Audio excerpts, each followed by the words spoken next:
بزرگوں، دوستو، اسلامی سال کا اختتام ہوا چلا ہے۔ یہ سال کا آخری جمعہ ہے، اس کے بعد نیا ایک سال شروع ہوگا،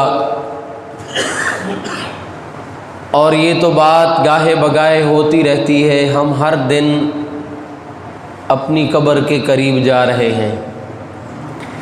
ایک اور مزے کی بات، ہم سارے لوگ کوشش کیا کرتے ہیں کہ زیادہ سے زیادہ کمائی کی جائے، زیادہ سے زیادہ پیسے بنائے جائیں، زیادہ سے زیادہ یہ کیا جائے۔ اگر حقیقت میں دیکھیں تو وہ کمائی اصل میں ہمیں ہمارے موت کے قریب کر رہی ہوتی۔ کیوں؟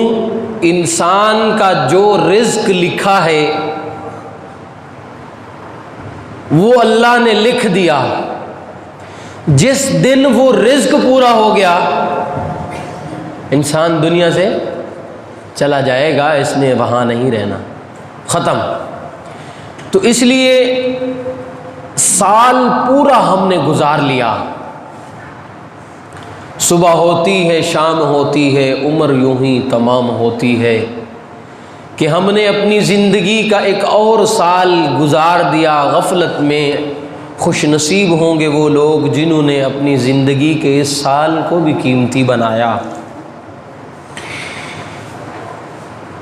اب سال ختم ہونے کو ہے، میری اور آپ کی ذمہ داری کیا ہے؟ ہماری ذمہ داری یہ ہے کہ اب سال کے ختم ہونے سے پہلے میں نے اپنے نفس کا محاسبہ کرنا ہے کہ میں نے اس پورے سال کے اندر کتنی نیکیاں کی، میں نے کیا کچھ کمایا اور میں نے کیا ضائع کیا۔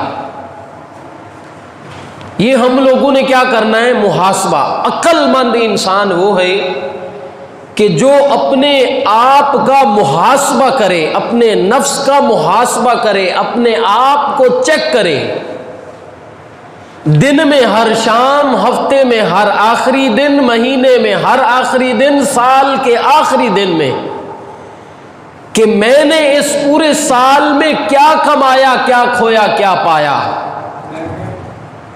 عقل مند انسان وہ ہے کہ حضور اللہ رب العزت نے قرآن مجید کے اندر فرمایا، یوم یبعثہم اللہ جمیعا فینبئہم بما عملوا،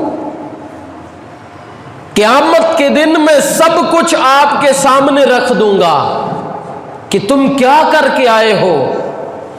اس دن کے آنے سے پہلے پہلے ہم اپنے آپ کا محاسبہ کر لیں کہ اس دن جو سب کچھ سامنے آنا ہے، آج میں اپنی اس پوری سٹوری کو کیا کر لوں، گھما لوں اپنے ذہن میں، اور اگر کہیں کوئی غلطی کوتاہی ہے تو آج سانس ہے، چانس ہے، میں اپنی اس غلطی کو، اس مسٹیک کو، اس گناہ کو اللہ رب العزت سے معاف کروا سکتا ہوں۔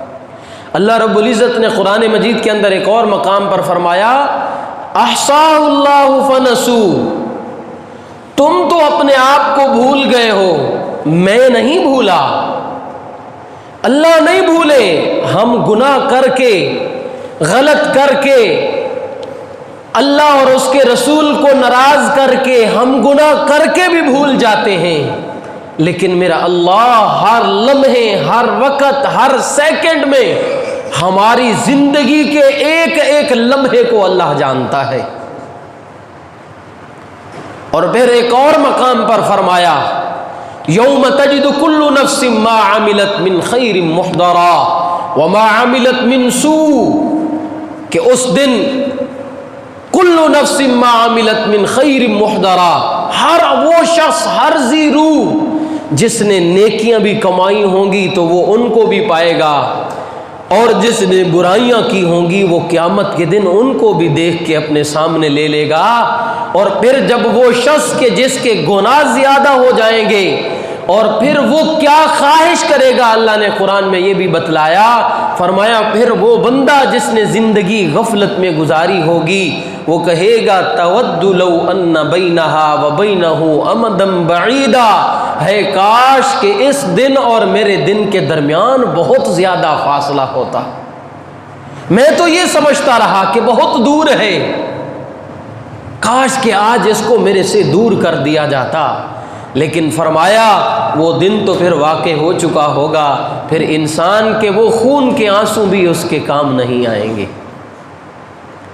ہر چیز انسان کے سامنے کھول کے رکھ دی جائے گی۔ اور اسی طرح حضور نبی کریم صلی اللہ علیہ وسلم نے کیا فرمایا؟ آپ صلی اللہ علیہ وسلم نے فرمایا عقل مند آدمی وہ ہے، سمجھدار آدمی وہ ہے کہ جو اس دن کے آنے سے پہلے کہ اس کا میں حساب کتاب لوں، وہ اپنا حساب کتاب خود کر لیتا ہے، وہ اپنے آپ کو خود دیکھتا ہے کہ میں کہاں ہوں، میرا مقصد کیا تھا، میں کس طرف جا رہا ہوں۔ وہ اپنی اس پوری سٹوری کو اپنے ذہن میں دوہرا کے کمیاں کوتاہیاں اللہ سے معاف فرما لیتا ہے۔ حضور نبی کریم صلی اللہ علیہ وسلم نے فرمایا میری امت کے دانش مند لوگوں میں سے سب سے عظیم دانش مند جو آدمی ہے وہ حضرت ابو درداء رضی اللہ تعالیٰ عنہ، بہت عقل مند، دانش مند۔ کیوں؟ کس خوبی کو دیکھ کے حضرت ابو درداء رضی اللہ تعالیٰ عنہ کو حضور نبی کریم صلی اللہ علیہ وسلم نے فرمایا یہ دانش مند ہیں؟ حضرت ابو درداء رضی اللہ تعالیٰ عنہ ہر روز اپنا محاسبہ کر کے سوتے تھے، ہر روز، کہ آج کے دن میں نے کیا کیا، میرا مقصد کیا تھا دنیا میں آنے کا، آج صبح میں اٹھا ہوں تو کس لیے اٹھا ہوں۔ وہ ہر شام اپنے نفس کے ساتھ مقابلہ کر کے سوتے تھے اور پھر سمجھتے تھے پوری دن کی ایک اپنی کہانی کو اپنے ذہن میں لاتے کہ کہیں میں نے کسی کے ساتھ کوئی زیادتی، اللہ کی نافرمانی، اللہ کے رسول کے خلاف، مرضی کے خلاف تو کوئی کام نہیں کیا۔ اور یہ جو چیز ہے یہ نفس ہے، نفس جس کو بولتے ہیں تزکیہ نفس۔ اللہ رب العزت نے اپنے نفس کو پاک کرنے کا حکم خود قرآن پاک کے اندر فرمایا، اس کا تزکیہ کرنے کا حکم۔ 8 قسمیں اٹھائیں اللہ رب العزت نے، اور قرآن کا کوئی ایسا مقام نہیں ہے جہاں پہ اللہ نے پہلے 8 قسمیں اٹھائی ہوں اور پھر فرمایا ہو قد افلح من تزکا، کہ اپنے نفس کی کیا کرو، پاک کرو اپنے نفس کو، اپنا تزکیہ نفس کرو۔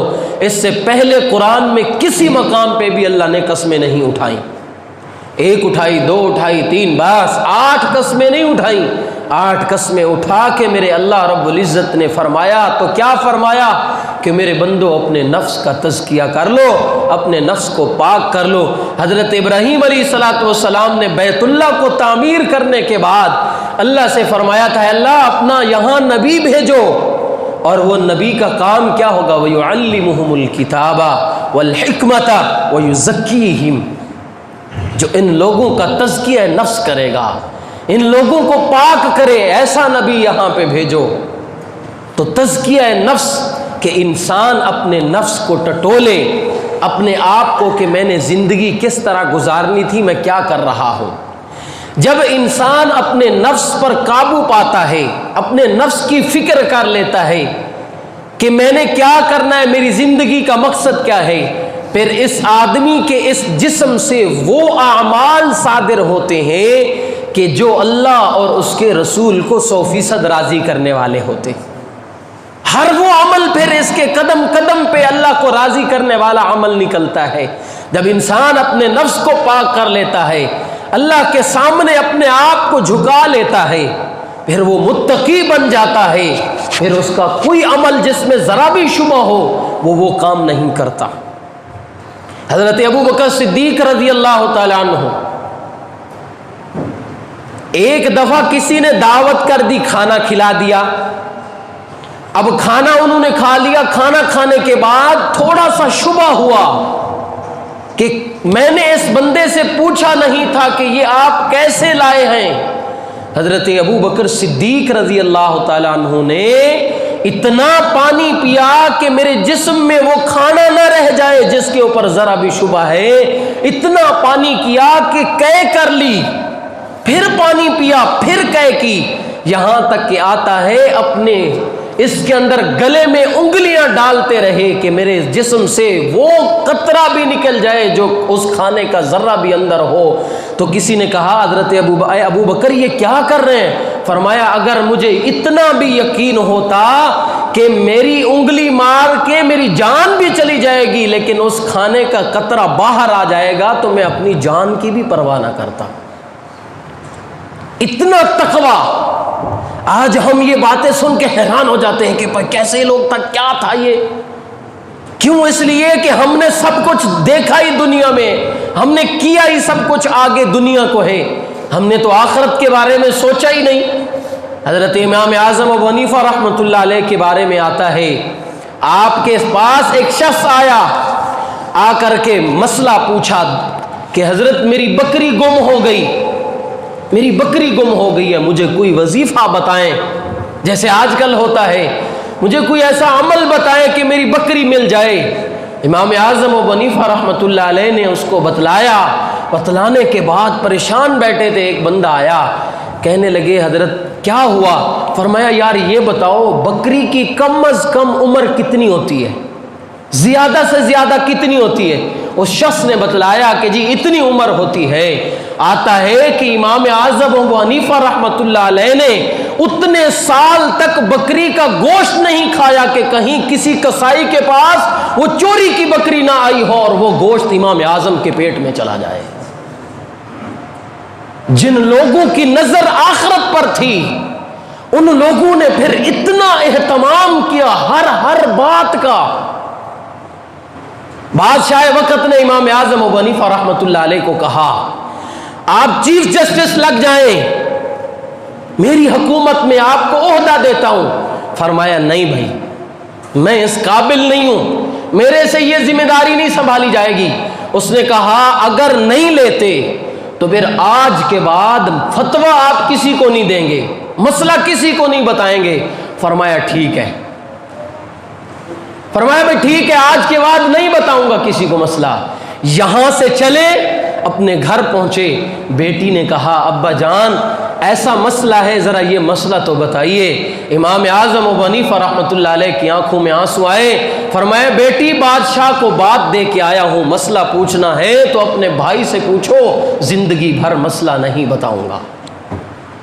زبان کی اتنی ان کی اہمیت تھی کیونکہ انہیں پتہ تھا وعدہ خلافی کی, زبان پھیری آج تو بچ جاؤں گا لیکن اللہ کے سامنے تو جانا ہے. پھر وعدہ خلافی کا گناہ تو ہوگا جسے آج میں اور آپ کچھ سمجھتے ہی نہیں ہیں. چکر پہ چکر لگوائے رکھتے ہیں لوگوں کو اتنا زیادہ. اور پھر جب یہ تقوی اختیار کیا امام اعظم ابو حنیفہ رحمۃ اللہ علیہ نے, اپنے نفس کو پاک کیا, پھر حالت کیا ہوئی, اللہ نے کون سا مقام عطا فرمایا؟ پھر اللہ نے مقام یہ عطا فرمایا کہ امام اعظم ابو حنیفہ رحمۃ اللہ علیہ کے سامنے قرآن مجید میں حدیث پاک میں آتا ہے کہ جب بندے کو اللہ نور عطا فرماتے ہیں, نور ایمانی, پھر وہ اپنی نظر سے نہیں دیکھتا, وہ اللہ کی نظر سے دیکھتا ہے. فرمایا امام اعظم ابو حنیفہ رحمۃ اللہ علیہ کے سامنے جب کوئی بندہ وضو کرتا تھا, حدیث میں آتا ہے جب بندہ سچے دل سے اچھی طرح وضو کرتا ہے, اس کے ہاتھوں سے کیے گئے گناہ, اس کی آنکھوں سے کیے گئے گناہ, اس کے منہ سے ہوئے گناہ, اس کے پاؤں سے ہوئے گناہ, جب یہ ہاتھ دھوتا ہے, منہ دھوتا ہے, اس کے ہاتھ منہ پاؤں سے ہوئے گناہ اللہ سارے معاف فرما دیتا. تو امام اعظم ابو حنیفہ رحمۃ اللہ علیہ کے سامنے جب کوئی وضو کرتا تھا, نور ایمان اتنا ملا ہوا تھا, ان کو اس بندے کے جھڑتے ہوئے گناہ نظر آتے تھے. جب اپنے نفس کو پاک کیا, جب اپنے نفس کی فکر کی, تزکیہ نفس کیا, پھر جب وفات کا وقت آیا تو اپنے بیٹے کو کیا فرمانے لگے, میرا بیٹا مجھے حجرے کے اس کونے میں کیا کرنا, دفن کرنا. بیٹے نے کہا ابا جان کیوں؟ اس لیے فرمانے لگے یہ وہ جگہ ہے جہاں پہ بیٹھ کے میں نے 60,000 دفعہ اللہ کا قرآن مکمل کیا ہے. آج زندگی میں ایک دفعہ قرآن پڑھنے کی قوت نہیں ہے, آج زندگی میں ایک دفعہ قرآن پاک پڑھنے کی حالت نہیں ہے. رمضان آتا ہے قرآن اٹھاتے ہیں, پھر رمضان گیا تو قرآن بھی گیا, پھر اگلے رمضان میں اٹھائیں گے. اور دین کے الحمدللہ ٹھیکیدار ہیں ہم. اور یاد رکھیں جب اللہ کسی آدمی کو سیدھے رستے کی طرف لے کے آتے ہیں، اللہ نور عطا فرماتے ہیں اپنے دین کا، اپنے قرآن کا، اس وقت شیطان کا سب سے پہلا حملہ کیا ہوتا ہے؟ اس وقت شیطان سب سے پہلا سبق اس بندے کو پڑھاتے ہیں، جو سیدھا ہو پڑتا ہے، لائن پہ آ جاتا ہے، اس وقت شیطان اس کو سبق یہ پڑھاتا ہے، بھائی تو ٹھیک ہے۔ وہ اپنے آپ کو بالکل صحیح سمجھنے لگ جاتا ہے، وہ بندہ ہر بات پہ دوسرے کے ساتھ بحث کرنی شروع کرتا ہے کہ یہ سمجھتا ہے میں ٹھیک ہوں۔ تو فرمایا جب اللہ اس کو نور دیتے ہیں ایمان کا، سیدھا رکھ کرنا چاہتے ہیں، اس وقت شیطان اس کو سبق پڑھا دیتا ہے، تو ٹھیک ہے باقی سارا جہان غلط ہے۔ پھر یہ بحث کرتا ہے، پھر یہ فضول میں لوگوں کو سوال کرتا ہے پھنسانے کے لیے، اور پھر جب اس کو کچھ پتہ چل جائے اس پہ فخر کرتا ہے، بلا وجہ یہ کرتا ہے۔ تو میرے بھائیوں، بزرگوں، دوستوں، میں نے اور آپ نے آج سال گزر گیا، سال گزر جانے کے بعد اس پورے سال کا محاسبہ کرنا ہے، میں نے کیا کیا، میں نے کیا کمایا اس پورے سال میں۔ اگر 360 دن بھی رکھیں، 360 دن کہ سال کے 360 دن ہیں، اسلامی سال کے 365، تو پھر اس سال میں جو میرے اور آپ کے اوپر فرض نمازیں تھیں وہ 1800 نمازیں، 1800 نمازیں۔ اب پتہ چلے گا کہ کس نے 1800 نمازیں پوری کی اور اپنے اللہ کو راضی کیا۔ 1800 نمازیں، پتہ ہی نہیں دل کیا پڑھ لیا، نہ کیا نہ پڑھا۔ معذرت کے ساتھ ایک بات عرض کر رہا ہوں، پہلی بات، جو بندہ نماز نہیں نہ پڑھتا، میرے منہ میں خاک، نقل کفر کفر نہ باشد، جو بندہ نماز نہیں نہ پڑھتا، ایک مفسر نے لکھا ہے 2 وجہ سے یہ نماز نہیں پڑھتا۔ ایک وجہ یہ سمجھتا ہے اللہ اور اس کے رسول نے جھوٹ بولا ہے، نعوذ باللہ من ذالک، اللہ اور اس کے رسول نے جھوٹ بولا ہے۔ اگر باپ ایک دفعہ بات کہے، 2 دفعہ کہے، 3 دفعہ، 4تھی دفعہ سر پہ مارتا ہے کہ کرو یہ کام، اٹھ کے کرتا ہے۔ اللہ اللہ اللہ قرآن میں 700 دفعہ کہہ رہا ہے نماز پڑھو، اور دن میں 5 دفعہ نماز کے لیے یاد کروایا جاتا ہے۔ اگر یہ بندہ نہیں جاتا تو کیا یہ کہہ رہے اللہ نے سچ کہا؟ یہ نہیں کہہ رہا۔ اور تقریباً 2400 احادیث مبارکہ ایسی ہیں میرے نبی کی جس میں حضور نے فرمایا یار نماز پڑھو، نماز پڑھو، نماز کا خیال کرو۔ اگر حضور نبی کریم صلی اللہ علیہ وسلم 2400 دفعہ کہہ کے گئے نماز پڑھو، یہ بندہ نماز نہیں پڑھتا تو سمجھ لو یہ کہہ رہا ہے اللہ نے بھی جھوٹ کہا، اللہ کے رسول نے بھی جھوٹ کہا۔ کہاں ہے ہمارا ایمان؟ اور اگر مان لیا کہ نہیں جی نہیں کہتا، کہ جھوٹ نہیں ہے سچ ہے، تو پھر دوسری بات یہ ہے اس کی نظر میں اللہ اور اس کے رسول کی بات کی اہمیت ہی نہیں ہے۔ اس کی مثال، ایک بندہ ایک گلی سے گزر رہا تھا، گلی سے دوسرے کونے پہ کچھ لوگ لڑ رہے تھے، گولیاں چل رہی تھیں، تلواریں چل رہی تھیں۔ گلی کے اس کونے پہ ایسا بندہ کھڑا جس کا پتہ ہے سارے محلے کے بچے کو کہ یہ پاگل ہے، یہ باولا ہے، اس کی بات کی کوئی ویلیو نہیں ہے، اس کی بات کو نہیں یہ کرنا، پریشان نہیں ہونا۔ اب یہ بندہ جا رہا ہے، اس کو یہ باولا بندہ اگر یہ کہے بھائی آپ نے اس گلی سے نہیں جانا اس لیے کہ گلی کی دوسری نکڑ پہ کیا ہو رہی ہے؟ لڑائی ہو رہی ہے، لوگ لڑ رہے، کہیں آپ کو نقصان نہ ہو جائے، خدا کی قسم یہ بندہ کہتا ہے ہاں یار ہے تو یہ باولا، ہے تو یہ پاگل، ہو سکتا ہے مجھے یہاں سے گزرنے کے بعد آگے کہیں نقصان نہ پہنچ جائے، یہ اس باولے کی بات کو تو اہمیت دیتا ہے۔ اگر 750 دفعہ اللہ نے قرآن میں کہا نماز پڑھو نہیں تو یہ ہو جائے گا، 2400 دفعہ میرے نبی کہہ کے گئے نماز پڑھو وگرنہ یہ ہو جائے گا، یہ ایک باولے کو تو اہمیت دیتا ہے، اللہ اور اس کے رسول کی بات کو پڑھ کر دیتا ہے اور نماز پڑھنے کے لیے نہیں آتا۔ آج ذرا بیٹھ کے اپنے نفس کا محاسبہ کیجئے گا کہ میں کس لیے آیا تھا، میری زندگی کا مقصد کیا تھا اور میں جا کہاں رہا ہوں.